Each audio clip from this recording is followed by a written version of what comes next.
Hello మాయా, నేను మా friends అందరూ బెంగళూరు పోయింటి మాయా.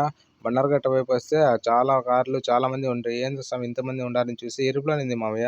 ఇదేంద్రా ఇది ఎయిర్పోర్ట్లో ఉండాల్సిన విమానం ఇక్కడ ఉందని అక్కడ ఉండే వాచ్మెన్ అడిగితే ఇది హోటల్ రెస్టారెంట్ అని చెప్పారు మామయ్య.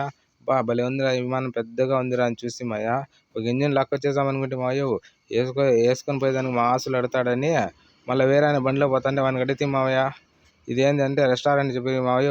సరేలే అని చెప్పి ఆకలి అయితే అంది, విమానం ఎట్లా పరిగెత్తుంది లోపల అని చెప్పి దగ్గర పోయి టికెట్ కౌంటర్ దగ్గర పోతే మావయ్య. టికెట్ కౌంటర్ దగ్గర పోతే 100 రూపాయలు అని చెప్పి ఎంట్రీ ఫీజు. సరే ఎట్లా వచ్చినాం కదా అని తీసుకుందాం అనుకుంటే 1 గంట వెయిట్ చేయాలంటే మావయ్య. ఇప్పుడే కరుపులో విమానాలు పరిగెత్తా ఉన్నాయి. ఇట్లా కాదురా మామ అని చెప్పి వచ్చేసి మావయ్య. వీలైతే ఒక లైక్ వేసుకో మావయ్య, సబ్స్క్రైబ్ చేసుకోండి మావయ్య. మళ్ళీ అట్లా కాదని చెప్పి పక్కన చిన్న హోటల్ ఉండే మావయ్య, అక్కడ పోయి భోజనం చేసుకునేసి బయలుదేరదాం రా అని చెప్పి అట్లా వచ్చేసి మావయ్య. చూడండి ఎంత పెద్ద ఉంది మా అబ్బా. వీలైతే లైక్ వేసుకో మావయ్య, సబ్స్క్రైబ్ చేసుకోండి మావయ్య. ఉంటా మావయ్య.